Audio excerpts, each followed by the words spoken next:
these situations. And to just share my personal experience, one of my daughters was assaulted on the playground by a number of boys, and was beaten. And this happened a few years ago. And as a parent, we met with, it was Miss Tuzna at the time, and she was great. She was compassionate. She was so understanding, as you would expect her to be.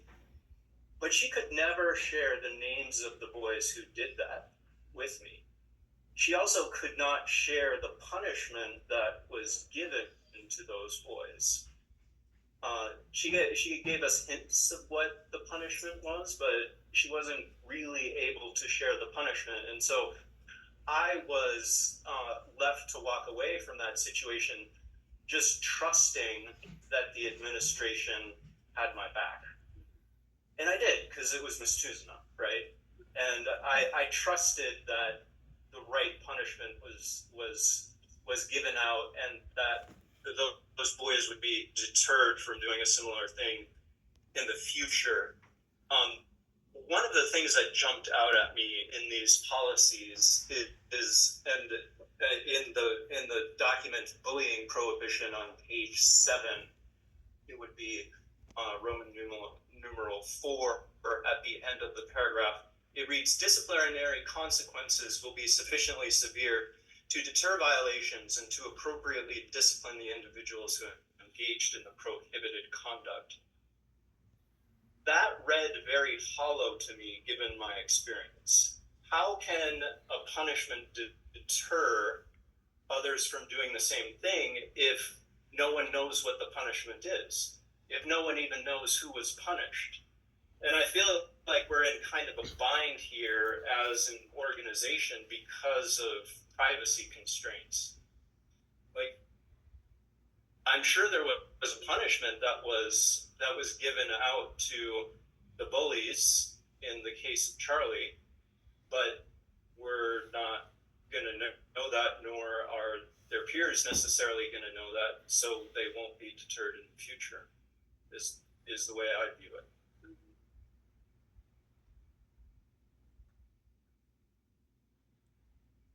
What I would share with that, and have broader comments of this is brought back to governance, but is bullying is ongoing between the same individuals. And so I think when it's talking about preventing that from happening in the future, it's from that individual repeating, not that no other student will ever do that same behavior. I think it's the policy is trying to make sure that individual doesn't continue that behavior. So the punishment should maybe fit the crime, or show more of a strong message regarding how we look at bullying. Because I can tell you that my kids are bullied too. I know lots of kids that are bullied. So, and there's really nothing that can be done, or it seems. Does MSBA offer any guidance on where, because part of the challenge I see often is what didn't happen on school grounds, especially for cyberbullying. Sure, right. Didn't happen on school day, didn't happen on school grounds. So what's the responsibility of the school versus these things are happening outside? So are there any guidelines on that help us better support like the role that the school can take in helping resolve these issues? I don't know that MSBA gives guidance. There's certainly legal precedent that gives guidance, which involves the disruptiveness of the outside of school actions on the learning during the school day. And so kind of the threshold for the school to get involved in something that occurs outside of school is it impacting learning during the school day? Or is it impacting the operations during the school day? And the obligation would be to remedy that. There are times where there's things that happen between students. I'm not even saying Nova specific, just in general. There are times at schools where things happen between students outside on a weekend. And if it doesn't impact the school day or learning, schools generally don't have the right to take action on that. If it does trickle in or have the potential to trickle into the school day, then there's case law that dictates that schools should step in to ensure that learning is not impacted by those behaviors. Well, and then how would you ever like metric that? You know, because you don't know what kids are actually impacted, because it could be a residual effect where someone like now feels like they cannot come to someone else's rescue because of retribution. And so I think it's going to be really hard for us to, like, I don't know, put punishment to the crime, or also to determine who actually grades are going to be ultimately deteriorated because of such a situation. What kind of spread that is. So, when I think about this, I always think about that movie, Mean Girls, where they do like the trust fall. I mean, obviously, I know we're not going to probably do something to that extent, but I do think maybe having, and I did provide a suggestion to Ms. Michelle regarding individuals that can come and speak to on upper school during assemblies, because kids are going to be more in line with other individuals that are peer related that we can tie into virtues. They're all here. They're going to be focused. They're going to be listening instead of just watching a cyberbullying video in house, which they can just turn off. So, I mean, I think that there's a potential, but I think this is also a conversation that the school community really needs to weigh in on.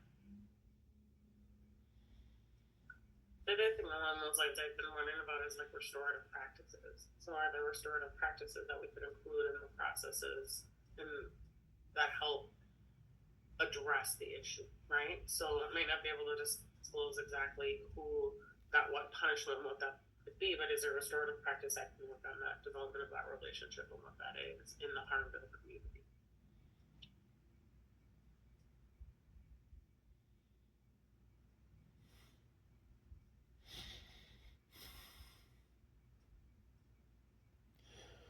So I don't know exactly if I should motion something that we do, because we're already on first review here, so we're going to review it again. So. Nope, those are yearly review policies. Yeah. So do it once. Okay. So they'll come back again next year. But I would be careful about just adding things, because Right. whatever we put in policy, we legally have to do. So if you're just like brainstorming, policy is a bad place to do that. stick it. Okay, Yeah. that's totally. But it will come back next year is the other thing. So if we have, if we do research and we decide that there are things that we want to go above and beyond what SBA recommends, then we come back to this again and again. Would it ever be something that the school administrator would send like a survey out to parents to see what their feelings are on the? I mean, that at least gives you research. I mean, we're not going to be acting on it maybe this year, but as in everything that we do here on the board, it's research based, and we try to get as much metrics, many numbers that will help guide us into the right resolution. I don't know, again. I think we should think about too, is the problem that our policy isn't clear, or is it not communicated to students properly or in a way that they understand? What is playing into this? Right.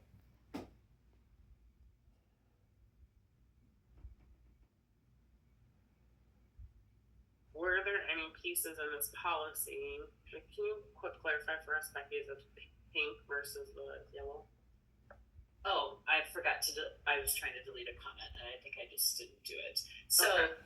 I just, for the governance committee, when we looked at it, the gender identity and expression is not included in the Minnesota School Board Association policy, but we've had it in ours for a few years.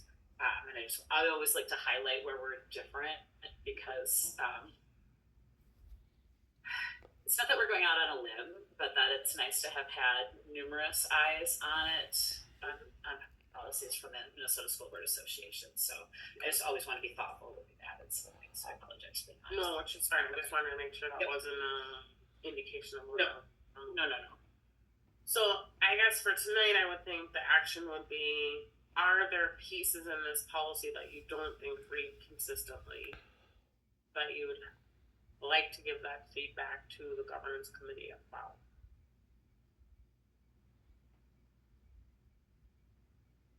I guess that I do think that I think the policy is weak when it comes to deterring violations. Per my earlier comment, I don't know what the solution is to that, but I think it's weak, and I think administrators should be given more latitude to effectively deter future violations. The other thing where I do wonder if there needs to be something stronger is in Roman numeral 7C, training and education. So our policy is to do it annually. Do we need to be doing it more often with students? I guess is my question.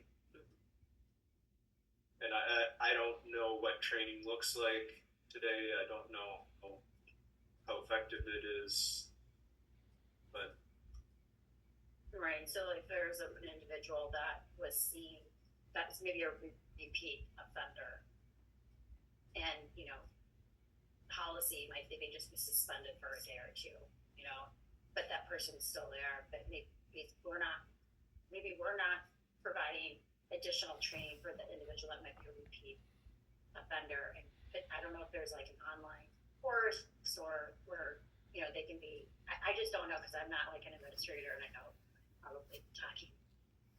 I'm not doing your jobs. I'm just trying to think outside the box here, to see if there's other ways that we can train people that are particularly at fault and have been for multiple times, and maybe even to the same person. Well, I think that's where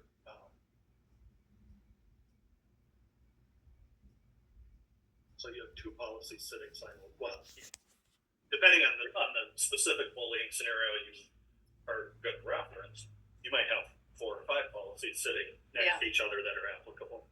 But the two that commonly fall together are your bullying prohibition and your discipline. So the two things that will often come up are the piece about, and I don't have the wording in front of me because I haven't looked at policy, but the wording about consequences that are preventative in nature. And then in your discipline policy, it talks about progressive discipline and discipline growing over time. So really, when you're talking about bullying, the application of policy is going to be that you take a consequence that, as an administrator, you feel is going to end that student's particular behavior and bullying of the student that you're dealing with on the other side. If that doesn't happen and there's a reported, second instance with that, then, our discipline policy, as well as being preventative, would dictate that those consequences are going to grow. So really, one of the things that's hard with bullying is, well, first of all, by definition, it's a pattern. And so it's, you're trying to take steps to stop the pattern. Right. And a lot of times, if that works, people aren't going to see it. They're going to see it when it doesn't work and the behavior continues. Right. It's and that doesn't make it any better that the bullying occurred on the front end and something was put in place to stop it. But from a policy standpoint, the policy concern would be if things weren't stopping it and it was continuing to occur after steps were taken. So is it, from a policy standpoint, Right. not from a student standpoint, not Yeah. from a developmental standpoint or supporting the student who's been a victim of it. And that's when, like, is there a place for that restorative action, right? So students not, I was a victim of this and now I'm leaving school because I can't overcome that, right? I'm stuck in that.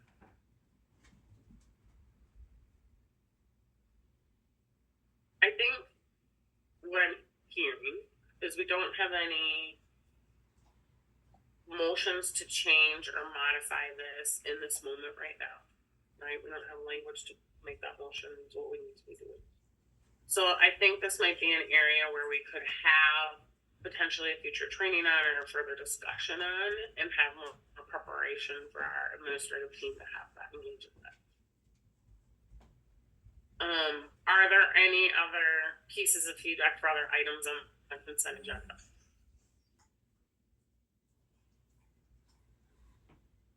I mean, I guess the question then is, Becky, are you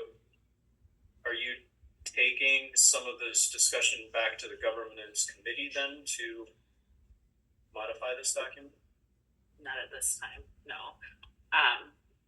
Because even though I feel like this is all valid, it's a lot of administrative pieces that I don't think we should put in policy because, again, we would have to do them. And so if we say that we are going to provide multiple trainings in bullying prevention, we have to do that as soon as the policy passes. And right now there's no groundwork for it. And again, I feel the situation is horrible and I want to do a lot to prevent it.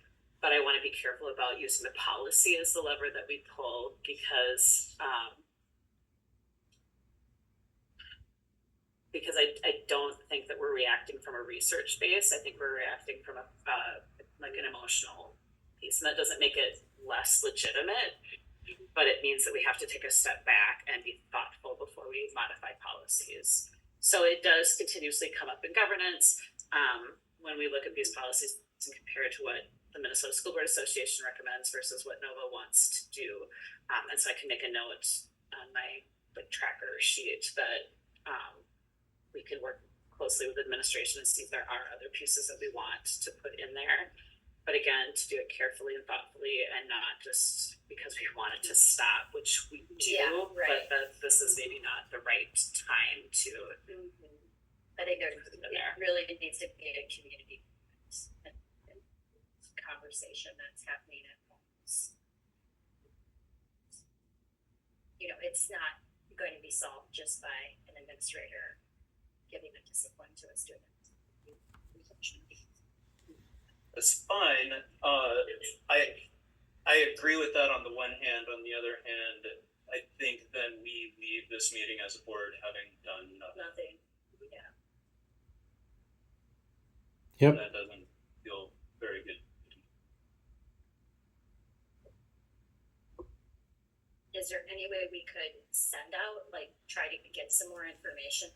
Just, I mean, when we were trying to collect data about the new building, we sent out a survey. Well, I mean, maybe I guess what would be helpful for me is to hear a little bit more about. So, using my own personal experience again, like the most frustrating thing as a parent is to feel like nothing has happened. How can the administration send the message that something has happened and we feel good about that? I mean, and Maybe even like an email acknowledging that these things occur, and reminding people that there is a path of what they're supposed to do, and I don't know, and reviewing the policy and reaching out to the appropriate individuals. Well,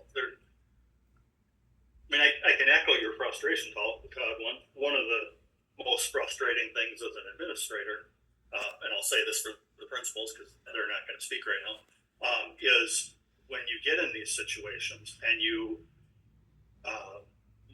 sitting there as an administrator and you know the consequences you've given out, and we've given out at various times here for various things we've given out suspension. We've put expulsion on the table and had students withdraw. We've had law enforcement referrals for behaviors, and there's nothing more frustrating than sitting there with the parent of the victim saying, "I can't tell you what I did, but I did something," and there is nothing legally that we're going to do that's going to change that, and it feels terrible.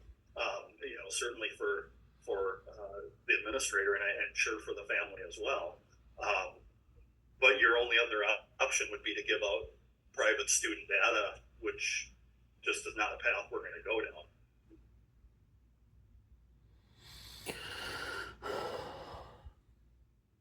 I've sat at a table with a parent of a victim, with a student who I knew we had said we're going to push for expulsion, and we had a withdrawal slip in our hands already, or a withdrawal agreement with the student in our hands already, and I can't tell the parent that. And they're going, "Well, you got to do something." I'm going, "I can't tell you what we're doing."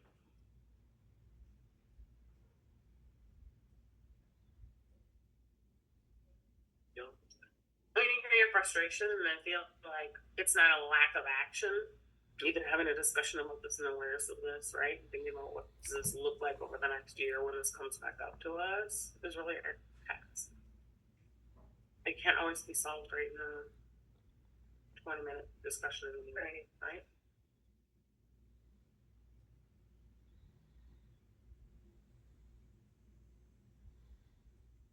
Other pieces for discussion.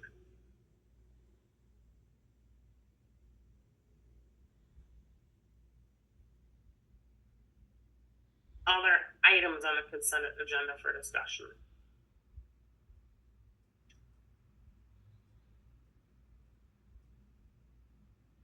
Hearing none, I'm going to move in for our roll call vote.